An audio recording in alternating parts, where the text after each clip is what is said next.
আমিও খুব ভালো প্লেয়ার ছিলাম, ফুটবল প্লেয়ার। তো আমার একটা আশা ছিল যে আমার সন্তানরা একটা কিছু খেলার মাধ্যমে একটা গড়ে উঠুক। কিন্তু আমার এই ছোটো ছেলে রাসেবুল হাসান রাসেল প্রথমে সেনাবাহিনীতে যাওয়ার পরে এ তো ছোটোবেলার থেকে ক্রিকেট খেলতো, তো খুব ভালো খেলা করতো। তারপরে যে আপনার সাতক্ষীরাতে পিকি ক্লাবে ভর্তি হয়েছিল, ওখান থেকে খেলা শিখে বেশ ভালো নাম করছিল। তারপরে আমাদের না জানিয়েও সেনাবাহিনীতে চলে গেল। সেখানে সেনাবাহিনীতে ঢোকার পরে এই যে ওয়াটার পোল খেলা দেখলো, খেলা দেখার পরে মুগ্ধ হয়ে গেল খেলার উপরে। এটা খেলা করে খুব ভালো মানে চ্যাম্পিয়ন হয়েছে, পাঁচবার চ্যাম্পিয়ন হয়েছে সেনাবাহিনীর থেকে। তো আমি চাচ্ছিলাম আরও যদি বাইরের রাষ্ট্রের সঙ্গে যদি খেলাধুলো করতে পারে, সুযোগ পায়, তাহলে হয়তো বাংলাদেশকে আরও এগিয়ে নিয়ে যাওয়ার চেষ্টা থাকবে ওর। এটা আমরা দোয়া করি এবং দেশবাসীর কাছে আমরা দোয়া চাচ্ছি, তাহলে রাসেবুল হাসানের জন্য যেন দোয়া করে। আমি রাসেবুল হাসান রাসেলের আম্মু।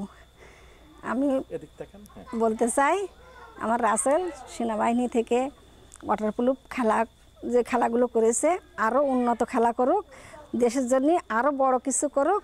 আমি চাই আমার ছেলে বাইরে খেলা করুক, যেই বড় কিছু করে বাংলাদেশের আরও সুনাম বাড়াক, আরও ভালো কিছু করুক, এই চাই। দেখবেন আমার ছেলে রাসেল বাংলাদেশের জন্য অনেক বড় কিছু করবে। আমি রাসেল চাচুর মতো অনেক বড় খেলোয়াড় হতে চাই। আমি দেশের জন্য অনেক বড় কিছু করতে চাই। আমি আমার দেবরকে নিয়ে গর্ব করি যে সে যেন এই দেশের জন্য অনেক কিছু করতে পারে এবং আরও ভালো কিছু করতে পারে, সে অনেক বড় হয়, এটাই তার জন্য দোয়া থাকলো। রাসেল সে সেনাবাহিনীতে আছে, সে ওয়াটার পুল খেলায় আছে পুরো দেশের সেরা হয়েছে। আমরা খুব গর্বিত, আমার ভাই, আমাদের গ্রামও খুব গর্বিত। আমরা চাই সে যেন আরও ভালো কিছু করতে পারে এবং আমাদের এই গ্রামটার জন্য সে আরও উন্নত করতে পারে। আমাদের এইটুকু দাবি, সে যেন ভালো কিছু খেলতে পারে। আসলে আমার বেড়ে ওঠা এখানেই। আমি হাই স্কুল জীবন এখানেই শেষ করছি। আমার কলেজ কলারোয়া গভর্নমেন্ট কলেজ। তো আমি ছোটোবেলা থেকেই ক্রিকেটের প্রতি একটু আসক্ত ছিলাম, ক্রিকেট খেলতাম। ক্লাস 8-এ যখন পড়ি তখন থেকে যে ক্লাবে খেলি, সাতক্ষীরা ক্লাবে খেলি এবং আমার বড় ভাইয়া খুব অনুপ্রেরণা দিত আমার যাবতীয় খরচ বহন করত এবং বিশেষ করে যেসব আমার কিট সরঞ্জামাদি লাগতো সব কিছু সে বেয়ার করতো ক্রিকেটের। অ্যান্ড দেন আমি স্কুল লাইফেও ক্রিকেট ভালো খেলতাম। কলেজে যাওয়ার পরে যখন আমি ইন্টার সেকেন্ড ইয়ার পড়ি দেন তখন অ্যাপ্লাই করছিলাম। অ্যাপ্লাই করার পরে আমি বাসায় কেউ জানতো না অ্যাপ্লাই করছি। এখন সেনাবাহিনীতে আমি অ্যাপ্লাই করছি, বন্ধুবান্ধবদের দেখে ওরা সবাই বললো যে অ্যাপ্লাই করতে, তখন অ্যাপ্লাই করছি। দেন ওখানে গিয়ে আমি এক্সাম দিলাম। এক্সাম দেওয়ার পরে আমি ওখানে ফার্স্ট হই। সেখান থেকে আমি সেনাবাহিনীতে যোগ দেই এবং আমি ট্রেনিং শেষ করি ইবিআরসিতে, যেটা চট্টগ্রামে শেষ হয়। তখন ওখান থেকে ট্রেনিং শেষ করে আমি পোস্টিং আসি বগুড়াতে 59 ইস্ট বেঙ্গল ডিপ সাপোর্ট ব্যাটালিয়নে আমার পোস্টিং হয়। আমাদের ইউনিট যখন আমি পোস্টিং আসি তখন থেকে আমার ইউনিট সাঁতারে অনেক ভালো ছিল। সাঁতার সম্পর্কে আমার জ্ঞান অত ভালো ছিল না। আমি গ্রামে বড় হয়ে উঠছি, এই পুকুর ঘাটে মাঠে ঘাটে আমি সাঁতার করছি যতটুকু এতটুকুই।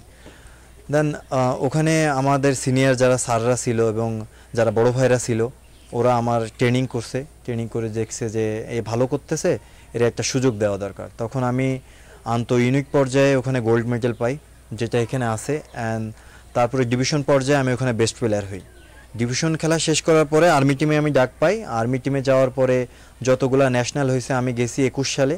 21 সাল গেম হয়েছিল, ইন্টার সার্ভিস গেম হয়েছিল। তখন আমি ইন্টার সার্ভিস খেলতে পারি নাই, তখন আমি নবীন হিসেবে ওখানে যাই। তারপরে খেলা হলো ন্যাশনাল আমি খেলছি 22 সালে। 23 সালে আমি 23 সালেও ন্যাশনাল খেলছি। 24 সালে খেলছি ন্যাশনাল তারুণ্যর উৎসব, যেগুলো ট্রফি এবং মেডেল সবগুলো এখানে আছে। আর আমাদের আর্মির ভিতরে যেসব খেলাগুলো হয়, যেমন ইউনিট ফরমেশন বা ডিভিশন ফরমেশন যেগুলো খেলা হয়, সেগুলোর 21 থেকে 24 পর্যন্ত, 25 সালে খেলা হয় নাই, 21 থেকে 24-এর ভিতরে যতগুলো খেলা হয়েছে সবগুলোতে আমি বেস্ট প্লেয়ার হয়েছি এবং সবগুলোর মেডেল এবং ট্রফি আমার এখানেই আছে। অ্যান্ড দেন লেটেস্ট যে খেলাটা হলো ঢাকা 34তম জাতীয় ওয়াটার পোলো প্রতিযোগিতা হয়েছে। এখানে আমাদের 16টা দল অংশগ্রহণ করছিল বিভিন্ন জেলা সহ বাংলাদেশ পুলিশ, বিজিবি, তারপরে বাংলাদেশ সেনাবাহিনী, বিমান বাহিনী, নৌবাহিনী, যেখানে 16টা দলে খেলার পরে আমাদের এই ফাইনাল রাউন্ডে যা হয়েছে বাংলাদেশ নৌবাহিনী এবং বাংলাদেশ সেনাবাহিনী। এটা ফাইনাল খেলা হইল যে 23 তারিখে, 23/10/2025 তারিখে ঢাকা মিরপুর ন্যাশনাল স্টেডিয়াম নজরুল সৈয়দ ইসলাম কমপ্লেক্স আর কি, ওখানে খেলাটা অনুষ্ঠিত হয় ম্যাক্স গ্রুপের অনুপ্রেরণায়। তো ওখানে শেষ করছি, ওখানে বাংলাদেশ সেনাবাহিনী 6 গোল করছিল, যার ভিতরে আমার ব্যক্তিগতভাবে 5 গোল ছিল, আর বাংলাদেশ নৌবাহিনী 1 গোল দেয়, ওরা রানার্স আপ হয়, আর আমরা বাংলাদেশ সেনাবাহিনী চ্যাম্পিয়ন হওয়ার গৌরব অর্জন করে। ইংল্যান্ডের খেলাটা যখন আমি দেখছি, ওয়াটার পোলো বাংলাদেশ সেনাবাহিনীতে আছে, বাংলাদেশ সেনাবাহিনীতে ওয়াটার পোলো খেলা দেখার পরে আমার একটা অন্যরকম ভালো লাগা তৈরি হয়েছে যে পানির ভিতরে এত সুন্দর একটা খেলা। তো যখন আমি এটা আস্তে আস্তে শেখা শুরু করলাম, তখন অত ভালো পারতাম না, অধিক পরিশ্রম করছি, কষ্ট করছি এবং অনেক প্র্যাকটিস করছি, যার জন্য আজ এই পর্যায়ে পৌঁছাতে পারছি। আমার সিনিয়ররা যারা ছিল, সিনিয়র বড় ভাইরা, তারা আমার গাইড করছে, সবসময় শেখাইছে এবং আমি সেটা কৌশলগুলো রপ্ত করতে পারছি। আচ্ছা, আমার সেনাবাহিনীতে 8 বছর আছি আমি, আর এই ওয়াটার পোলো খেলায় আমি যুক্ত হয়েছি 21 সাল থেকে। 2016 সালে ইন্ডিয়াতে গিয়েছিল আমাদের বাংলাদেশ সেনাবাহিনী খেলা করতে, এবং ওখানে আমরা রানার্স আপ হই।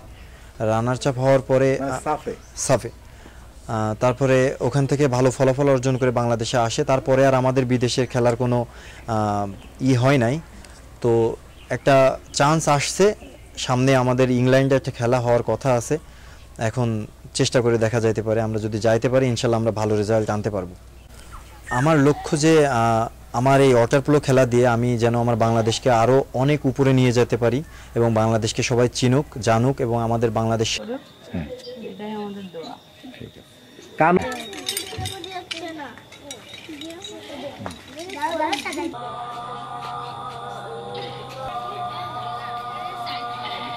নিয়ে যাও।